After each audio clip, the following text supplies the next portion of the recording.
Hello and welcome to Tonight at 8 from the RSGB. Shortly we'll be meeting Tim Kirby, GW4VXE, for a live webinar about VHF. But first we're going to find out more about the online convention, which is just under 2 weeks away. Earlier I talked to the RSGB's new convention chairman, David Bondy, G4NRT.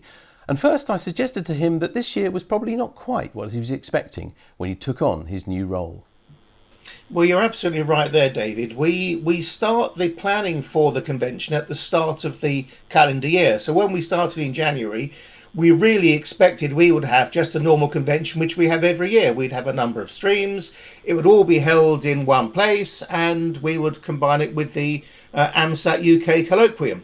And I think probably the first inkling we got of something being amiss was when the government took over the Kents Hill Conference Centre as being the first quarantine centre for the pandemic. So then we had to really try to make a decision. Should we press on with planning for an on-site convention? Should we cancel completely, or should we try to do something online? And we delayed the decision as late as we could. And in July, once the first lockdown had finished, we made the decision really that we had to go for an online one. And that's entirely what we have done. Okay, so how does an online convention actually work? Well, it works in much the same way as the Tonight at 8 sessions. We're going to live stream the whole event on YouTube. And we're not going to be using the BATC stream, just the YouTube streams, and live stream it that way. Okay, so can you tell us about the format of the day? Yes, of course. Well, we're going to start with our keynote speaker, who's going to be introduced by Dave Wilson, the RSGB president. And our keynote speaker is Eric Swartz, who is the Chief Operating Officer for Ellercraft. And he's going to talk to us about the 22-year adventure at Ellercraft and all that they've achieved, and of course, hopefully, reveal a little bit more to us about the new Ellercraft K4. Then, after Eric's keynote speech, we're going to split into two separate streams, which will run concurrently. The first one is called an Introduction to, and is really directed towards the many new entrants to amateur radio, as well as to those returning to the hobby after perhaps, maybe a number of years. We've seen a huge surge in interest in the hobby during the last few months, and we thought that putting a stream together to cater for the new members would be of benefit to them. The other stream is more technical, and we're calling that one Learn More About, and we'd expect that the more experienced amateur will probably want to watch those live sessions. We think that there's something for everybody in the programme, which is available in full in Radcom and also on the convention pages of the RSGB website. Okay, so some talks will be given live, and we have a mixture of experienced old speakers from previous conventions and a number of those who are coming and speaking to us for the very first time. Some talks will be pre-recorded, and we'll cut those to a live question and answer session with the speaker for the last 10 or 15 minutes of the session. So every one of them is going to be live and people will be able to interact. But the convention is normally a 2-day event, isn't it? Yes, it is. And as you know, we have a 1-day event on the Saturday. And I'm very pleased to say that the AMSAT UK colloquium is taking place the next day.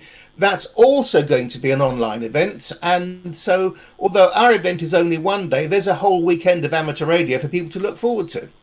Excellent. Okay. So have you found then there are any advantages with holding it online?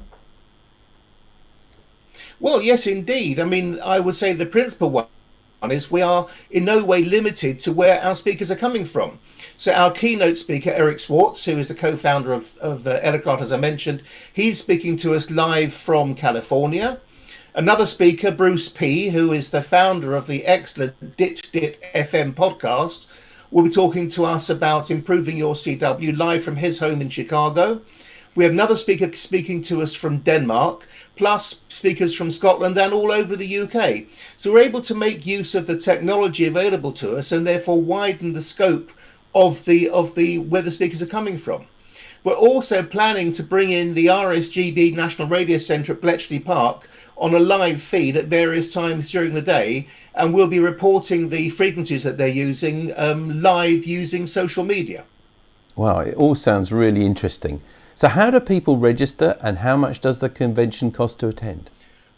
Well, the good news is there is no requirement to register in advance. The event is open to everyone, whether they are RSGB members or not. And best of all, the event is totally free. And we think it's incredibly important to support our existing and new radio amateurs at this time.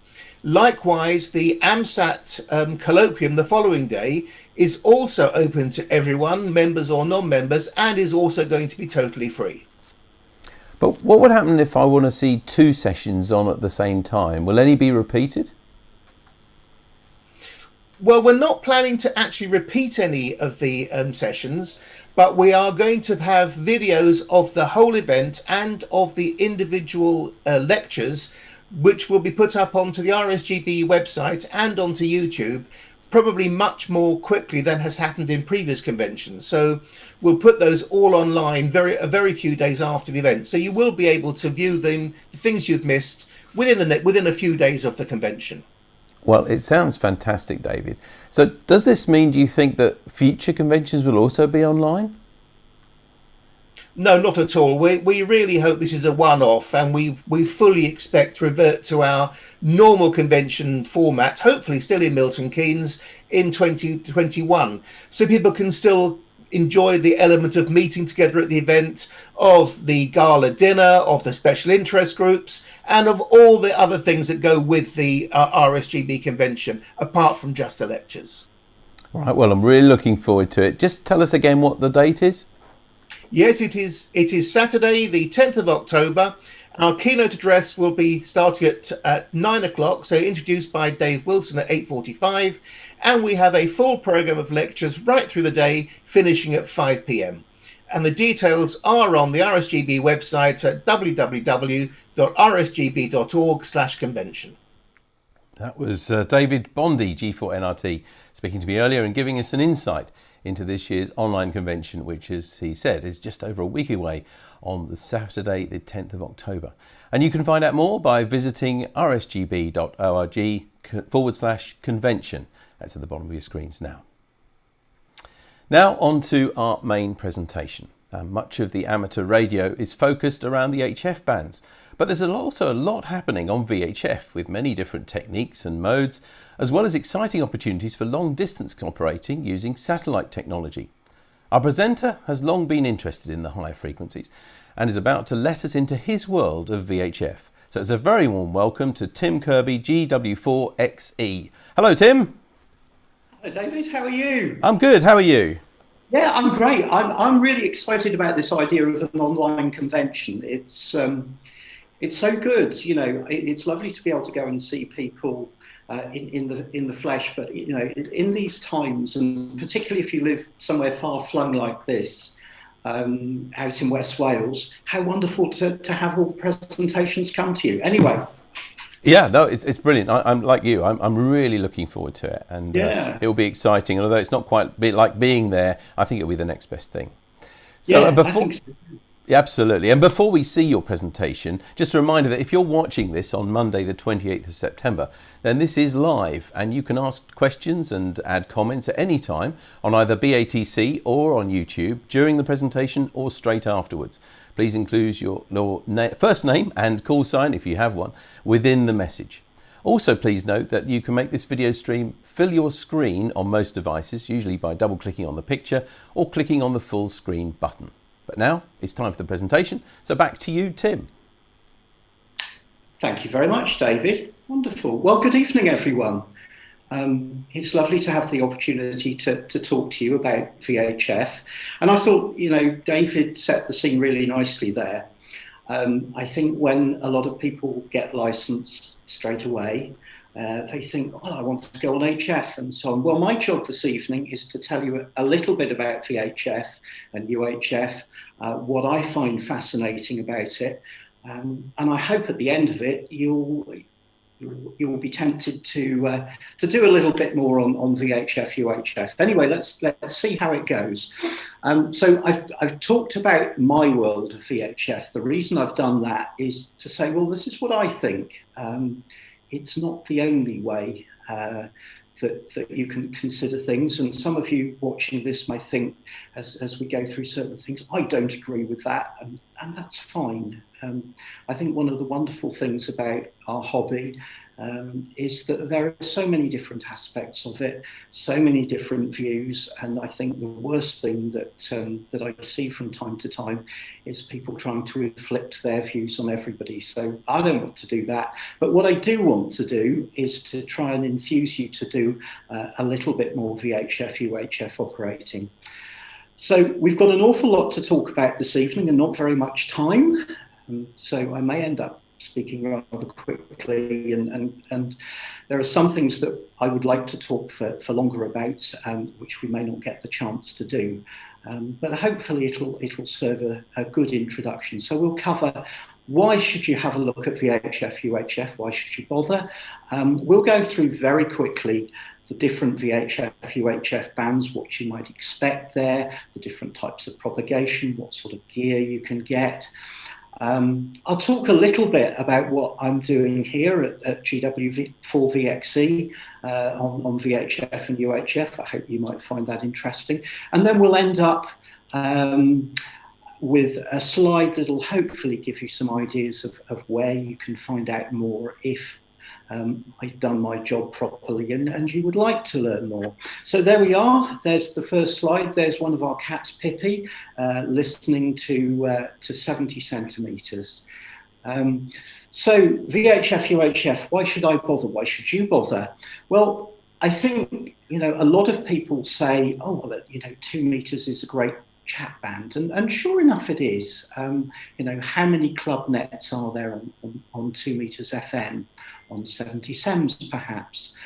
So it is absolutely fantastic for that, and I don't want to take away from that because I think that's really valuable. People can listen on a scanner, perhaps get enthused, and dead easy for newcomers to take part in. So great for chatting, but it's lots more than that, and we'll talk about that. From a very sort of practical point of view, I've written here that the aerials for VHF and UHF are a lot smaller than HF. I work mostly on VHF, UHF these days, although I do enjoy HF as well. And sometimes I go to friends who've got beams for HF up, and I think, my goodness, that's a large antenna. And I come back here and see the 6 meter beam, which is probably the biggest beam I have up here, and it looks quite small by comparison. It's not necessarily what my wife says, but it's all good. So on VHF, UHF, there's a huge variety of activity. And I've just listed some of them down. I've probably missed some things out. FM simplex, we've kind of talked about that already. Repeaters, there's SSB and CW. What I've called digital DX mode, so that's things like FT8, which I'm sure many of you are familiar with. FSK 441, which is something that's used on meteor scatter. We'll talk a little bit about meteor scatter in a while, I think. MSK 144, that's another one for meteor scatter. There's digital voice modes, DMR, D-Star, C4FM. There's others, NXDN, etc., etc. So you'll find some of those. Satellites, David talked a little bit about that in the introduction, and we'll talk about the satellites very briefly later on. SOTA, which James M0JCQ gave us a lovely presentation on just recently, very, very active on VHF and UHF. And of course, there's contesting. A whole world of contesting goes on VHF. So lots to get interested in. I suppose, for me, the thing I love about VHF, UHF is actually the propagation. That's what I find fascinating, and how the bands vary so much from day to day. I'm lucky enough to live on the coast here, and it's amazing the difference the sea paths make. About this time last week, I was listening to some repeaters over in Ireland, which is sort of 90, 100 miles away, and they were absolutely end-stopping. Last night I was tuning around, I could barely hear them, and it's absolutely fascinating how all that happens. And I think, the other thing that is really significant for us is that the choice of equipment has never been wider. When I first got licensed, there was lots of ex-surplus, ex-PMR gear going around and so on. And of course, it was really easy to get on various of the VHF bands. But I think now, it's probably even easier and you can get on the air. I've said there for under £20, 20 to £30, you can have a handheld which will all work. It's not the best, but you can get on, you can make some contacts, and you can have some fun. So there's almost no excuse not to try it. So which bands are we talking about? If we're talking about VHF, I've listed them here, and we'll go through them very quickly, band by band, and try and give you a little bit of an idea of what happens there and what you might expect. I was looking through an old Practical Wireless the other day. Am I allowed to mention Practical Wireless here? I'm sure I am. And I was looking at a VHF column from the late 70s, early 80s. And I noticed that actually in the VHF column that the 10 meters was included as well. And it made me smile. I thought, 10 meters is sometimes a VHF band, sometimes it's an HF band. Anyway, let's start off with 6 meters. So as I was talking about then, it sits on the boundary of HF and VHF. And as you might expect, it shares, or it takes a little bit of the propagation from HF and from VHF. Sometimes it works as an HF band, sometimes it works as a VHF band, sometimes it kind of works as both. At the moment, at this stage in the sunspot cycle, with solar activity being pretty low, although it's great to see that the NASA scientists think that the next solar cycle has actually started. So that's exciting for us all. So yeah, many types of propagation on 6 meters. F2, we won't be seeing that for a little while, but sure enough, you can have F2 openings, and on 6 meters, I can remember hearing stations from Hong Kong, Japan, the far side of the world, Australia, booming in. Let's hope that this coming sunspot cycle is one of those, and it's going to be really good. Sporadic E's, happily, that happens regardless of the state of the sunspot cycle. Actually, we might even argue that it works better at sunspot minima, but that's one for another time, perhaps. So sporadic E propagation, really good. You can have single hop E's, which will take you out about 1,500–1,600 kilometers, perhaps. You can also have multi-hops. So actually during the summer, we're now quite often exploiting multi-hop openings into the Middle East, into the US, and remarkably further off into Australia sometimes. Huge combination of propagation going on there, but some really exciting stuff. So EASE happens sort of twice a year, mostly in the summer, a little peak in the winter as well. Meteor scatter kind of happens all the time as the Earth goes through space debris, meteors and so on. We get a little bit of ionization, which is good enough to make some very brief contacts on 6 meters. Auroral propagation, that can be good. Tropo is something that we'll talk about a lot on 2 meters and 70 sems. Doesn't happen so much on 6 meters because the duct to support that would have to be a lot larger physically. But But we do see some tropo on 6 meters from time to time, and it can be quite interesting. So what activity might you find on 6 meters? Well, this is going to make some people have a sharp intake of breath, but I'm going to say it's predominantly digital activity on FT8. There is, of course, some SSB and some CW, so you can expect to have some sideband and CW contacts on 6 meters. In sporadic E in major openings, but I think if you're not operating on FT8, which of course is your choice, nobody's forcing you to, you may miss out on some contacts. FM, there's some FM activity in pockets sort of locally. There are some 6 meters repeaters around. If you've got a good 6 meter repeater around you, they can have some fantastic coverage.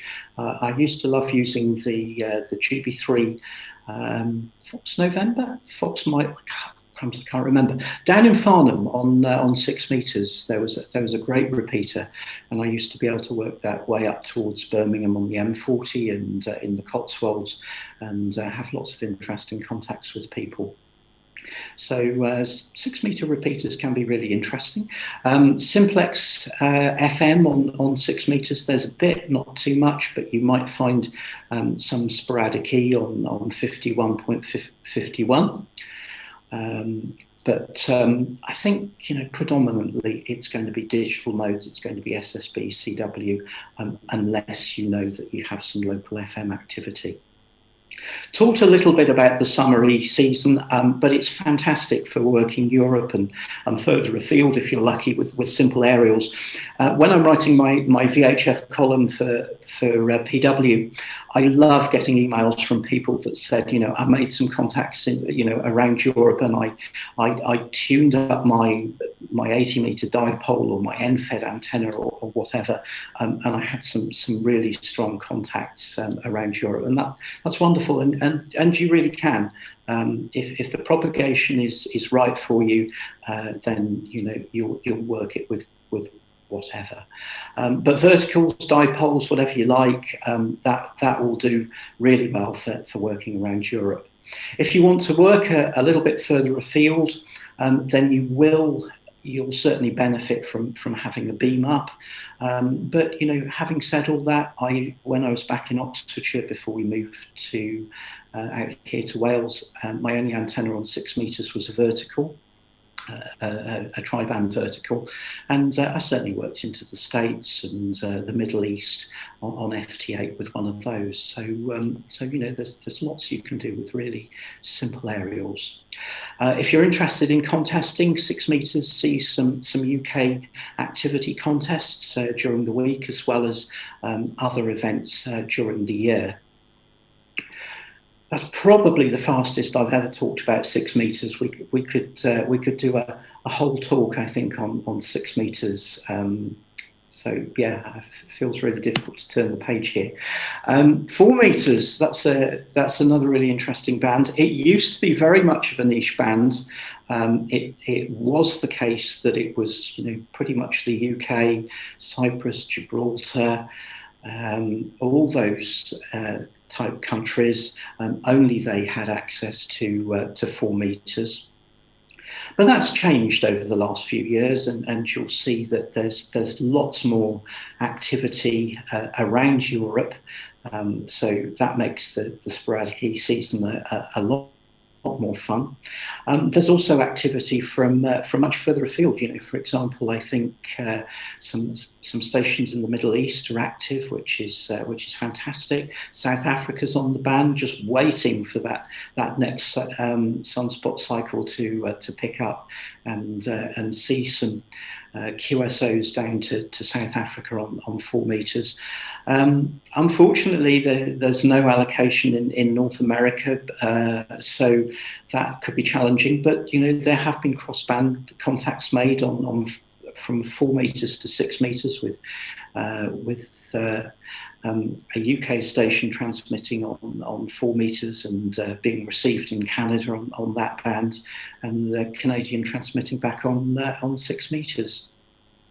We don't really know how far 4 meters will go in terms of real DX, but I always remember an old friend of mine who was in the Navy, and I think they had some port control frequencies around 60, 68 megs or something like that, and he told me that one day he was out in the Far East going into Hong Kong or somewhere like that, and suddenly clear as a bell on this 66, 68 megs FM frequency, Portsmouth port control from the UK started booming in. So that gives me a lot of hope that we can make some worldwide QSOs on 4 meters when things are right. So what's happening on 4 meters in terms of modes? Probably a bit more CW and SSB, I think, than on 6 meters, but you'll certainly see, the digital modes like FT8 there. There's some FM. In fact, I've been playing FM, 4 meters FM with a friend here over the last little while, and that's been good fun. Very limited digital voice, I think. Don't see too much in the way of D-Star or other activities, DMR on that band. There is some AM. Remarkably, in places there are still some old Pi kit, I guess, on 4 meters AM. So there's some AM nets, I think. Propagation, well, we've talked a little bit about that. So sporadic E is probably the most common DX propagation that you'll get, mostly in the summer, but if we're lucky, we will see some winter E's on 4 meters. The MUF will sometimes come up that high around Christmas time, mid-December to early January. So that can be fun. Tropo is quite decent on 4 meters sometime. Aurora is feasible. Meteor scatter still good. Reflections tend to be a little bit shorter than they were on 6 meters, where they're lovely and long. But because you've got a bit more antenna gain, perhaps on 4 meters they might be a bit stronger. So it's a great MS band. F2, as I say, we've yet to explore those capabilities, but I think it's quite promising. We talked about the sporadic E season. Again, you just need simple equipment, perhaps 10, 20 watts to a vertical or a dipole. Will certainly make you some contacts around Europe when conditions are right. So it might be fun to try. There's some contests on 4 meters. There's some UK activity contests, and also throughout the year at weekends. So 2 meters. I guess if I was in a room with you, I'd probably ask. I'd probably say, stick your hand up if you're active on 2 meters, and I might do that now anyway. Stick your hand if you're active on 2 meters. There we go. Lots of hands go up, I think. And it's many amateurs' first experience of amateur radio. I think my first QSO on the amateur bands was on 2 meters. I remember that well. It's a hugely versatile band. It's good for local chat, as we've talked about, club nets or repeaters, but it's great for DX. There's some satellites on there as well. Moon bounce, we're starting to get to, slightly more esoteric modes here. So, have some huge antennas and point them at the moon, bounce the signal off, and a couple of seconds later, the signal will come back to Earth and be received all over the globe. So, there's quite a lot of people doing moon bounce on 2 meters. Lots of propagation interest. So if propagation is your thing, then there's plenty to keep you busy. APRS on 1200 baud packet.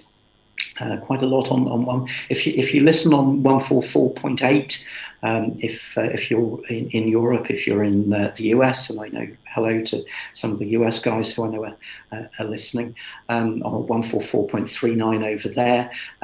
So So APRS is quite interesting, packet reporting. So you'll see lots of positions, GPS positions going back and forth, messaging perhaps.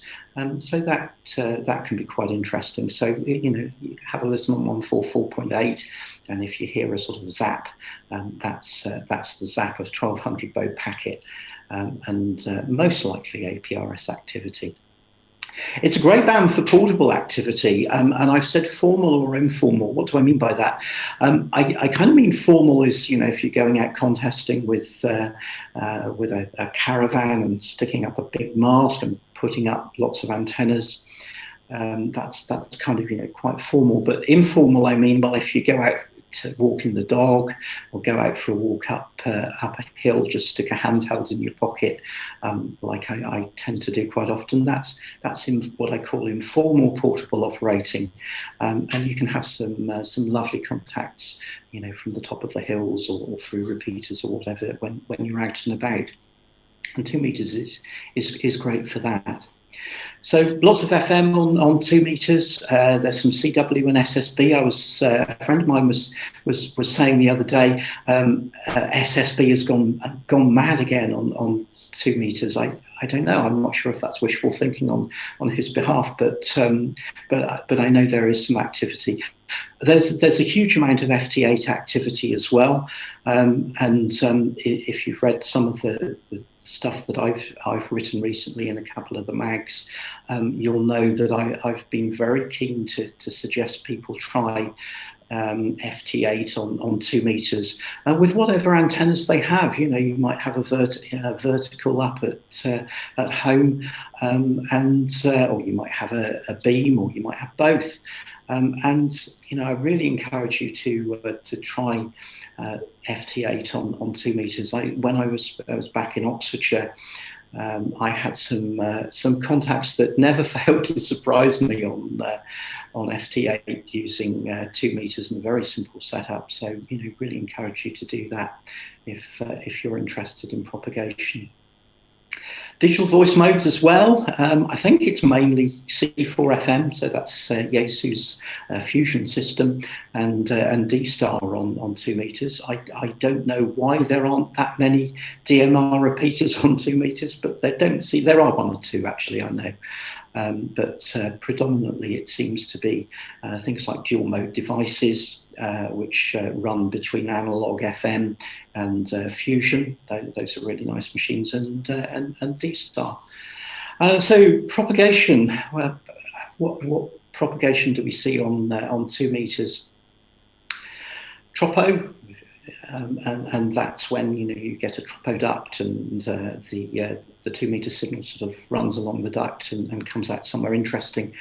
From here in West Wales, we're very lucky to have some ducting over the sea, and we can see paths down to the Canary Islands from time to time, and even further down to Cape Verde. Wow. Yeah, but tropo, you might be listening to your FM set one day, and you think, oh crumbs, I don't normally hear that repeater 50, 100 miles away from where you are, and most likely that's tropospheric ducting. We could talk all night about any of these forms of propagation. So again, I'm going to gloss over that. If you're interested, there's lots to read, or send me an email, and we can talk about it further. Sporadic E, so that's when the signal goes up to the E layer and is bounced back to Earth. Normally, on a frequency like 2 meters.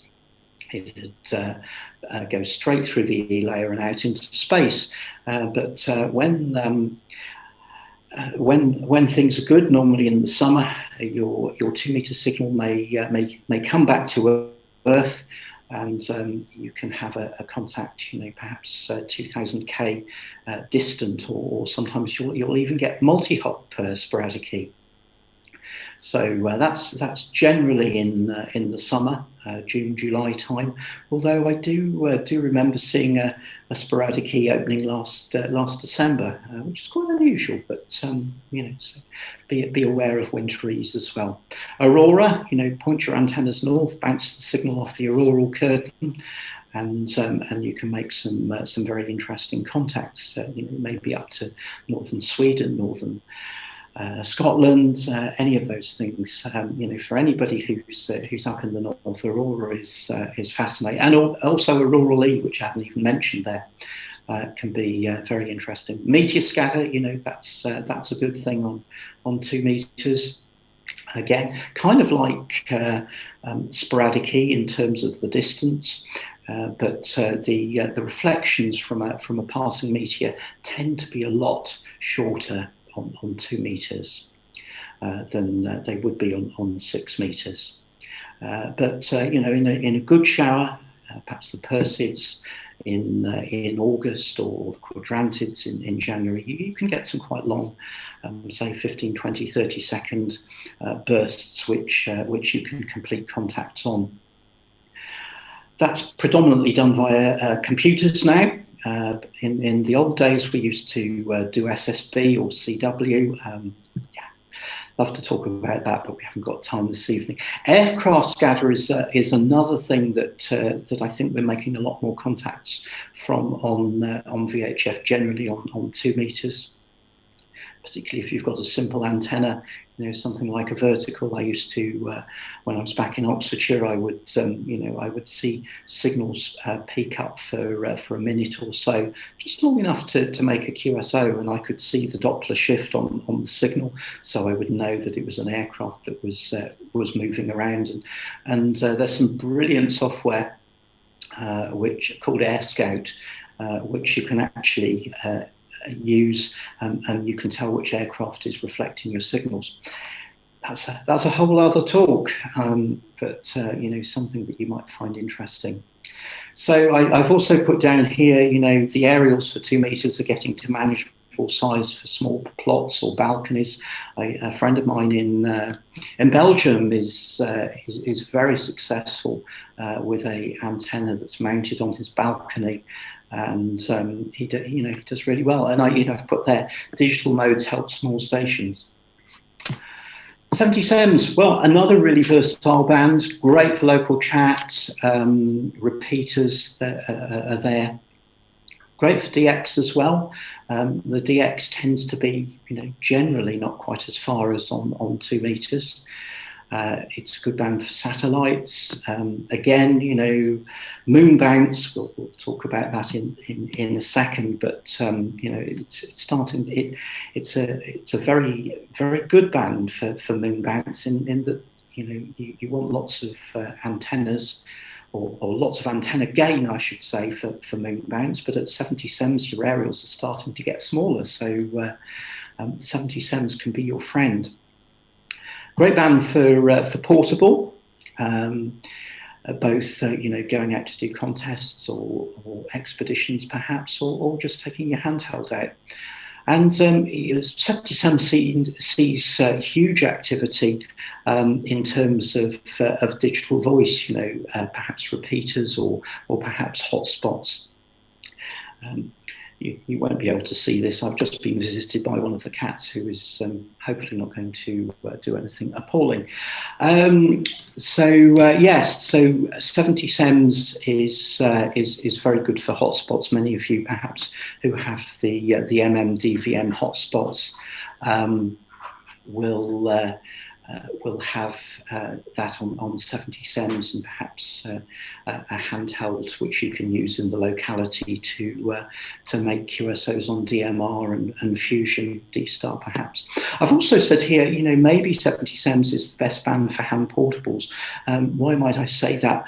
The antennas, because we're talking about a shorter wavelength, you can get a little bit more gain out of your rubber duck, and it perhaps works a little bit better. Where some antennas struggle a little bit on 2 meters, perhaps you might have more success over longer distances on hand portables on 70 SEMS. So what modes will you find? So we've talked about the digital voice modes, DMR, C4FMs and D-Star. Of course, there's there's lots of FM repeaters, a little bit of simplex perhaps, some CW and SSB, particularly around contests, I suppose. Digital DX modes, starting to see those a little bit more. A bit of FT8 on 432.174, and that's really interesting in itself.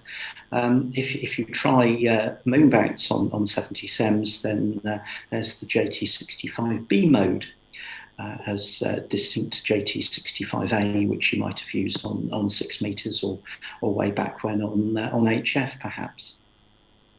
So yeah, if you're interested in 70 SEMS and you haven't tried FT8 on there, give that a go. There's some nice contacts to be made. What sort of propagation? Well, Tropo, of course. Aurora, sometimes. The auroras tend to need to be very strong to reach 70 SEMS, but it does happen sometimes. Like, I can recall some QSOs on 70 SEMS Aurora. Get a huge Doppler shift actually, so it can be quite fun trying to listen to SSB or even CW.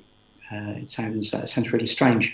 Aircraft scatter, starts to be even more of a thing on 70 SEMS, and you'll see signals peak up via aircraft scatter. So that can be quite fun, and perhaps your friend on FT8 as well.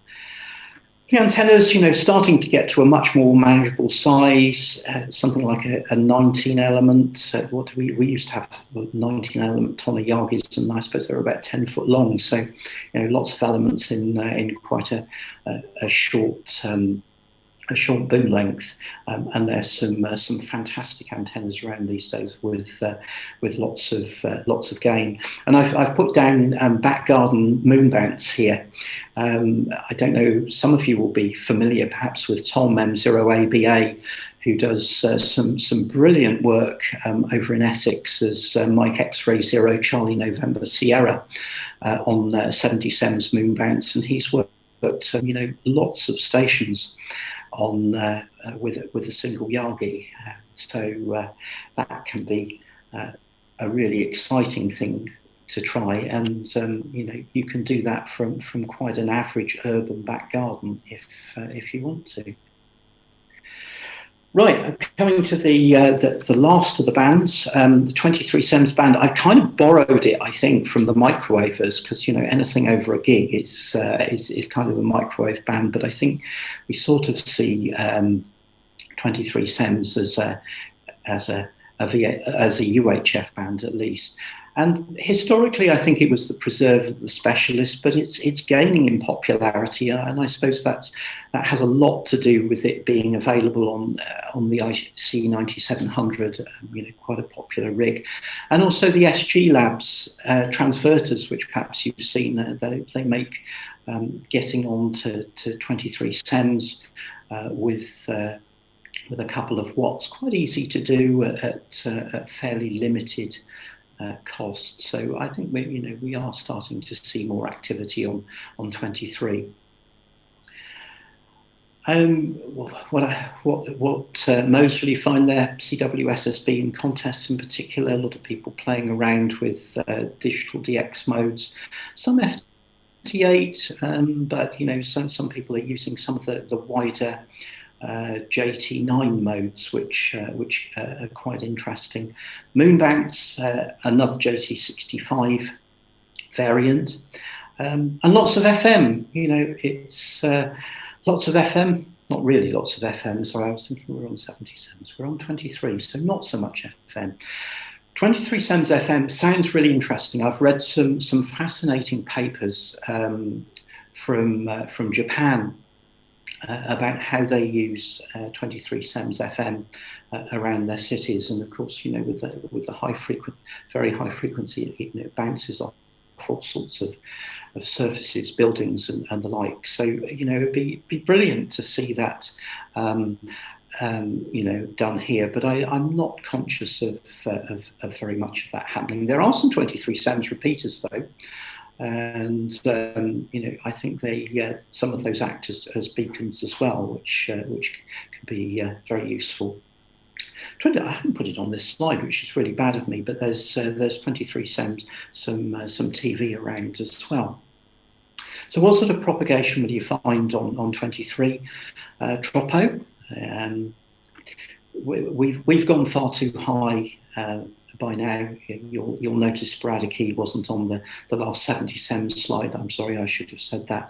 But once you come up above 150 megs or so, you start not to see very much in the way of sporadic E. It will sometimes climb above those sorts of frequencies, but quite rarely. So no sporadic E on 23, I'm afraid, but lots of tropo, and tropo ducting can work really well. Aircraft scatter is a very viable thing too, and moon bounce systems on 23. There's some very successful stations from the UK doing moon bounce on 23. Some using Yagas, and many of them using dishes though, and using a dish on 23, the dish size doesn't need to be too huge, so you might be able to get that in your back garden. And I know one or two people who I think might be watching have done exactly that. So satellites.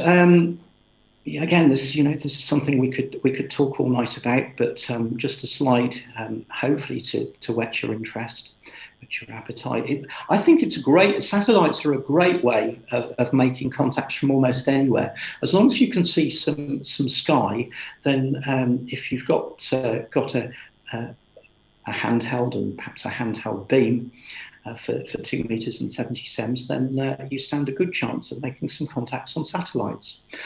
AO91 and AO92 are quite good to start with, because they have some really nice strong FM downlinks on 145960 for AO91, AO92 on 145880. I should say that AO92 has been a bit poorly recently, slight battery problems. So you might listen on 145880 and not hear one of the transponders. You might hear something like it announcing that it's in safe mode, and that just means that the battery voltage has dropped below a critical figure. And it's gone into safe mode to protect itself and hopefully charge up. But certainly both of those are, when all is good, lovely strong signals on 2 meters, and you should be able to hear those with a handheld and a rubber duck. The corresponding uplinks are on 435 megs, and lots of information about that. The ISS, there's I guess 3 things you might hear from the International Space Station. There's the occasional FM voice on 145800.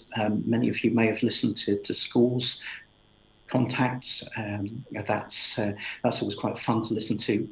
The astronauts are answering questions from school, from kids who come on and ask some questions about what it's like to be in space and so on. So you might hear that on 145.8. Just very recently, in the last month, 6 weeks, some new capability has been unveiled on the ISS. Excuse me. In terms of a crossband repeater, the downlink is on 437.8.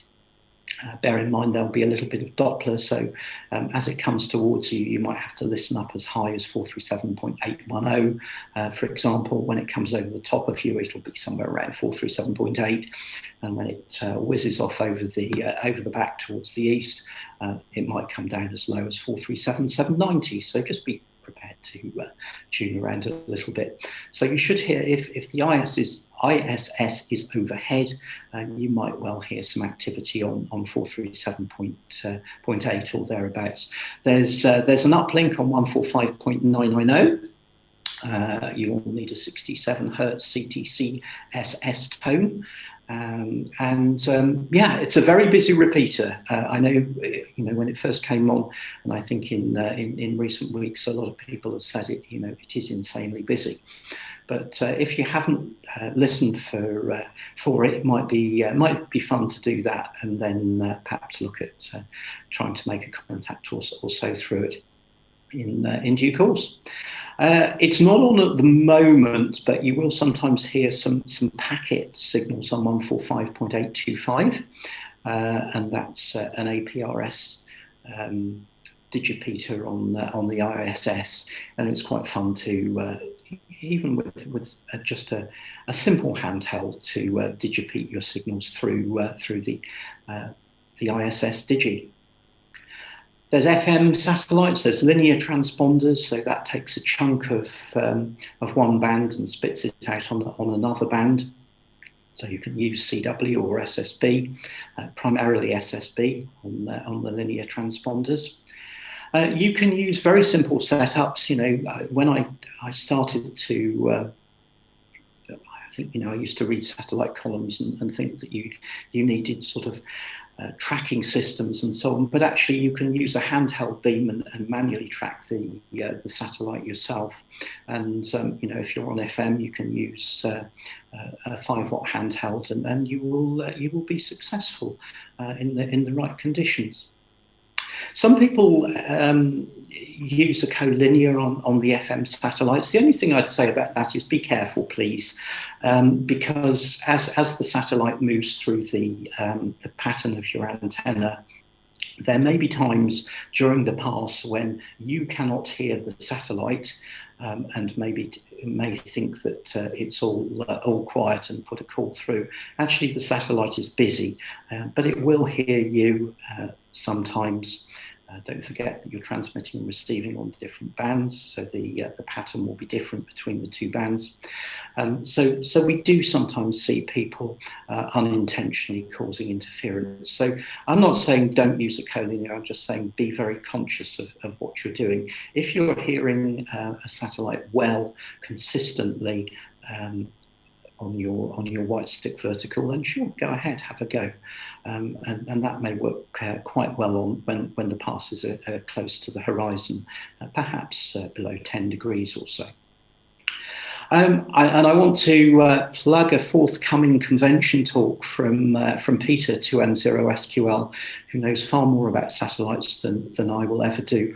And I think there's a talk at the convention from Pete about satellites. So if you're interested in this stuff, I really recommend you listen to Pete, who will do a great presentation.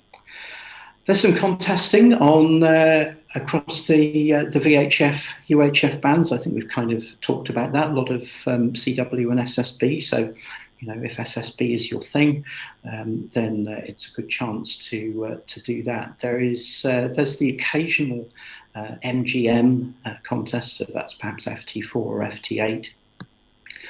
So there's weekday evening contests. There's some FM contests as well, I should say. And weekend events. So yeah, quite a good contesting scene. So what's going on here? So I'll just go through this very quickly. Just gives you an idea of what I've been doing this year. So I had a wonderful summer playing on 6 meters, but about a month ago I took the beam down and I've put a 2 meter beam on the mast, and have been enjoying a little bit of autumn tropo. I've got a V2000 up on the side of the house, which will do the occasional 6 meter, single hot winter ease opening, which I'm hoping there'll be 1 or 2 of. And if it all goes horribly wrong and I haven't got a 70 SEMS beam up, I can try some 70 SEMS FT8. Bit of FTM on, let's try that again in English, some FM on 2 meters and 70 SEMS, local and not so local QSOs. I'm actually playing with a very old TR9000. A friend of mine gave me an old Trio TR9000 multi-mode, and I thought, wouldn't it be fun to, that's from about the 1980s, I remember them when I was first licensed. So I've been playing with that 10 watts on 2 meters FM, and had some nice QSOs over into Ireland and down into Cornwall. So that's been good fun. But it's always interesting to listen around on FM, and from here, I quite often hear the SOTA stations up in Snowdonia. So that's always good. I've been playing with 4 meters FM with some quite low power and a handheld, and trying to work out what the best antenna is for that handheld. So doing that with some local stations, and of course the occasional satellite QSO, which is really good fun. So that's kind of what's happening here on VHF at the moment. Well, I've gone on quite a lot. I did say there was a lot to try and cover. So if you want to find out more, James M0JCQ is doing a lovely job in Radcom with the VHF column now. I like to think that the VHF column in Prac Wireless is quite interesting too. Love to have any input that you have to that column. I know James would too. You can write to us both. It's all cool.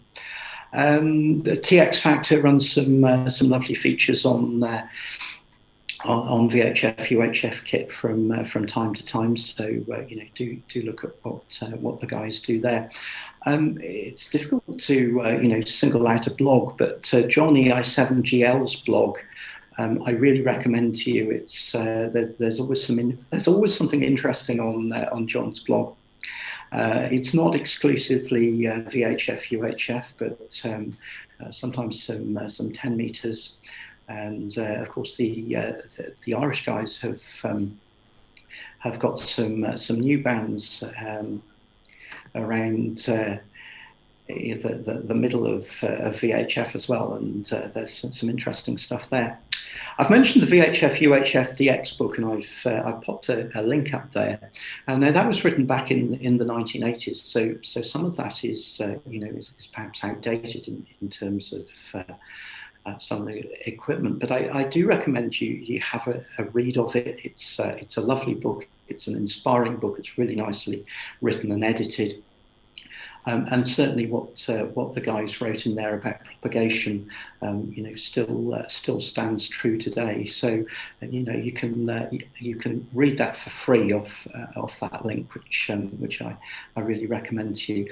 Of course, there's various special interest groups. There's the UK 6 meter group. There's a microwave group, AMSAT UK, if you're interested in satellites, and if you find yourself interested in a particular area, then there's probably a special interest group that will cater for your interest. So I am going to stop about there. It has been a real whistle stop of the VHF UHF bands, but I hope you've enjoyed it, and I hope it's given you some sense of why I like the VHF UHF bands, and I hope perhaps that will strike a chord with some of you, or something I've said will make you think it would be fun to try. So that's a view from the shack window with the sun setting and just playing on one of the satellites. So not too bad. So my final slide is questions. I know we've got some online features for answering questions. I'd be very happy to try and do that. Feel free to email me if you don't want to ask a question now. Very happy to do emails, or you can find me on Twitter at GW4VXE. So I'm going to take a deep breath, have a drink of water, and I'm going to hand it back to David in the studio. Thank you very much, Tim. Yeah, you deserve a drink of water from that. It was great. And we have got some comments and questions and things. And although you are the star of the show, I must say I think your cat comes a close second, because we've had lots of cat comments. Adam in particular, I think, wanted to see lots more of your cat. And we did see that last slide. And there was a virtual sort of cheer come up on the question. So I thought I'd better give them a name check for you. Yeah, we have got some questions for you, though. It says, firstly, do you have this is from Phil, M0KPH. Do you have a favourite portable aerial, /P aerial? Oh gosh, well that's a great question, isn't it? I think it's probably the biggest aerial I can put up at the time. So one of the areas that I use for satellite operating is a dual band for 2 meter and 70 centimeters. I've actually got one of the elk log periodics, which works very well, and that will work very well in a portable scenario. And in fact, I even know Captain Yuri UT5FG, who does lots of interesting operating maritime mobile. He uses one of those antennas, uses it for meteor scatter, uses it for satellite operating. So that's a really handy antenna. And in terms of informal operating, I've got for 2 meters, I've got a half wave. I think it's an MFJ antenna. It's called the Long Ranger. You can tell it was designed in the States, can't you? And it's a half wave, and that works really, really well on 2 meters for accessing distant repeaters and so on. So yeah, I think it kind of depends what you want to do. There are some really interesting things that you can do with things like wire quads and so on. I was talking to Alex G7KSE the other day about doing SOTA on 4 meters, and I was saying that's the challenge, and you could try and use some longer whips and things like that. And Alex said a really interesting thing. He said, I'm going to try using a flower pot antenna. I had to look the design up, but I'm sure many of you will be familiar with that. So that sounds quite interesting. So yeah, great question, Phil. Thank you. Okay. Another comment really from GM4ZJI. He says that A07 and FO29 were my favourites for DX to USA and Caribbean. Yeah. Hi, Chris, and yes, very much so. A07. Thank you for mentioning that. That's kind of an interesting satellite because it was launched. Oh crumbs! When was it launched? Way back in the 70s, before I was licensed, believe it or not, and. It went up and it did its thing, and then the batteries gave up and it went quiet. And then some years ago, signals started being heard from A07, and what had happened was that the batteries had gone open circuit, and so when A07 is in sunlight, there's enough power from the solar array to power the transponder, so you can as long as you're good and don't run too much power, because if you run too much power you'll put too much drain on the whole thing, and the poor thing will reboot, and you'll have some very unhappy users on your hand. But if you keep the power low, say 2 or 3 watts, 3 or 4 watts, to a small antenna on SSB, then you can make some remarkable contacts on A07. And of course, the great thing is it's in quite a high orbit, so you can make some QSOs on satellites way over into the US and Canada. So yeah, it's A07 is a really good satellite that you can still use. FO29 was another nice one. Unfortunately, that got a bit sick in terms of batteries as well. I think it was a battery problem on FO29.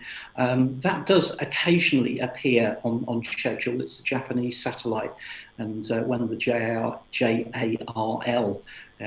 are able to switch it on when they think it's got enough oomph in it, you can still make some nice contact. So yeah, really good satellites there.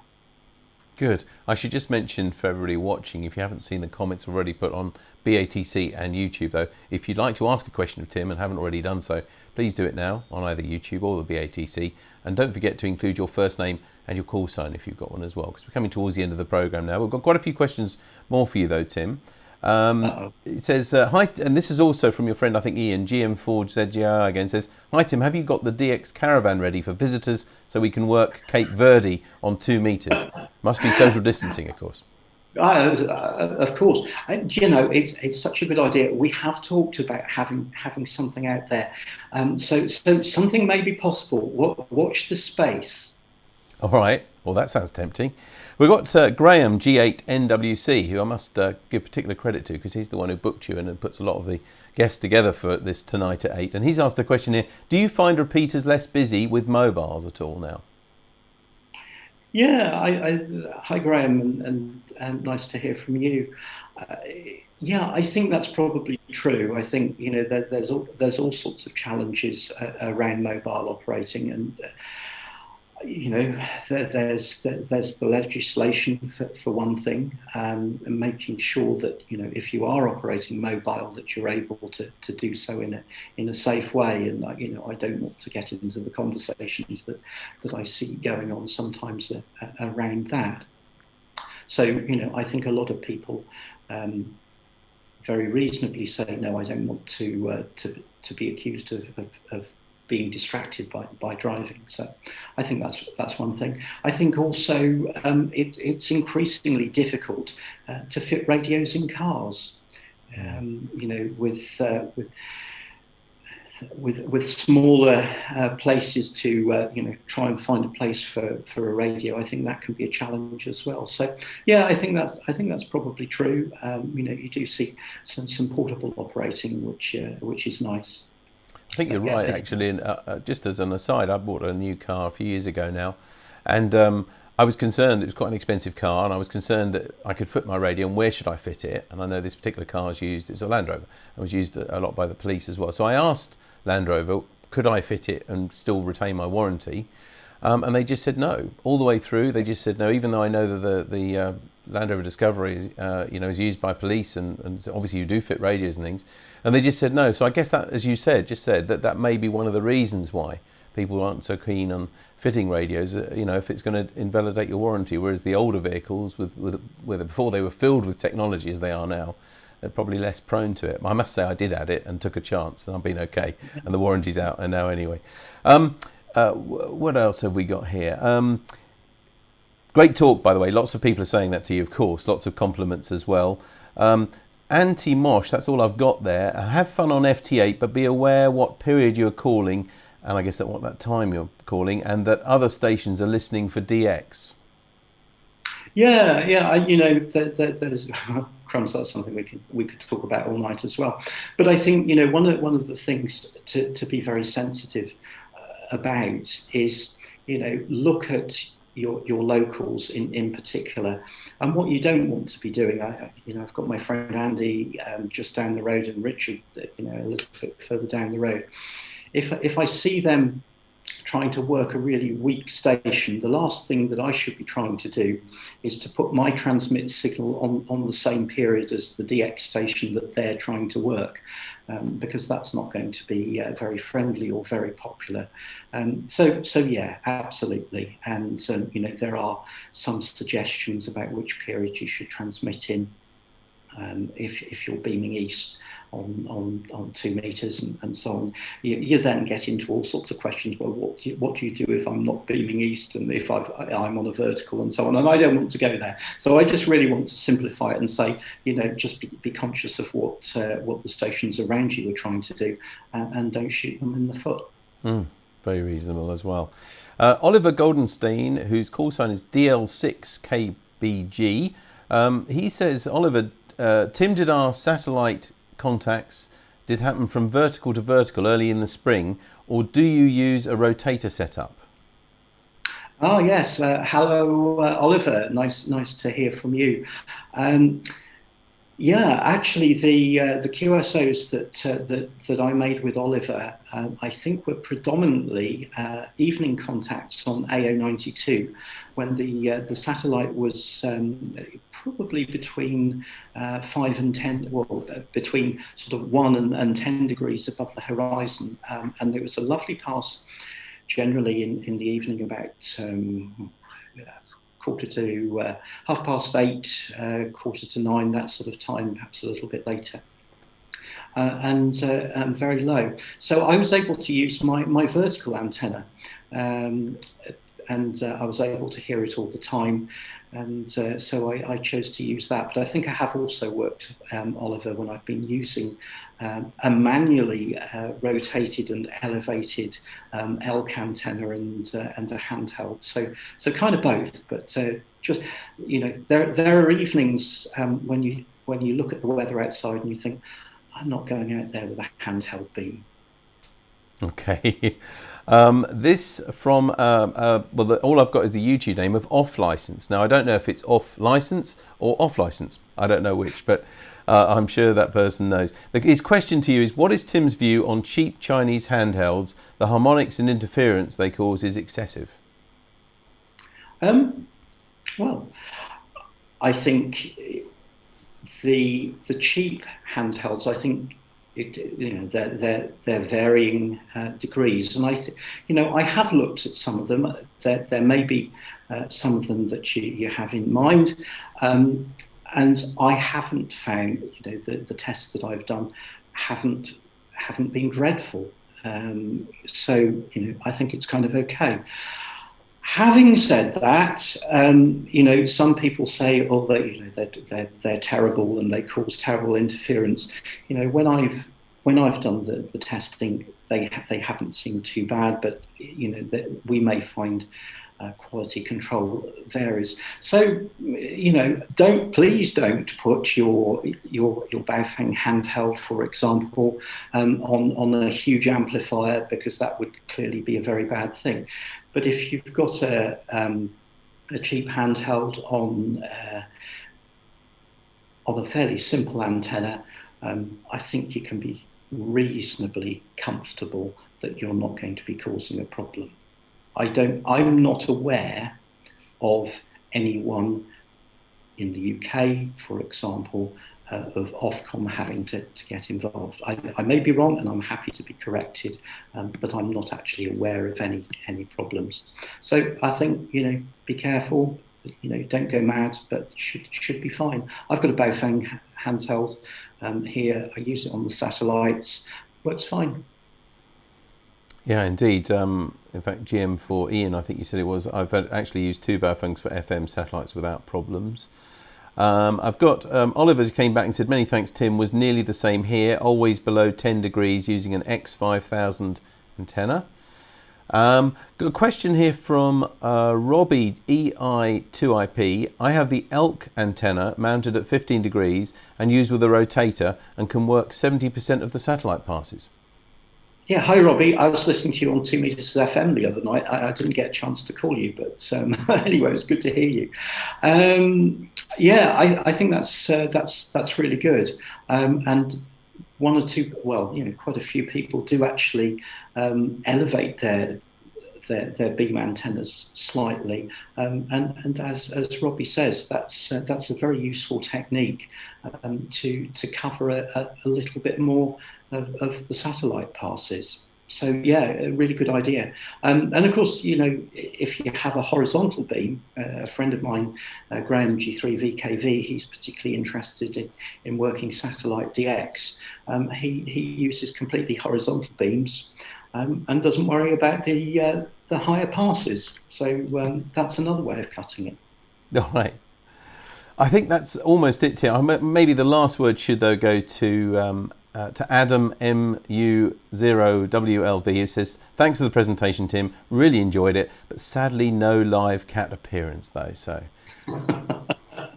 I'm sure I can go and find someone quickly. Sure. Well, maybe next time for us. But Tim, thank you ever so much for joining us tonight. We've really enjoyed that insight into your world of VHF. Thank you. And that ends tonight at 8 for this time. And on your behalf, I'd like to thank Tim Kirby, GW4VXE, for sharing his world of VHF and for answering your questions, of course. We hope you've enjoyed this Tonight at 8. And if you'd like to see details of future webinars or send any comments or feedback, please visit www.rsgb.org/webinars. So until next time, this is David G7URP signing off and clear. Bye-bye.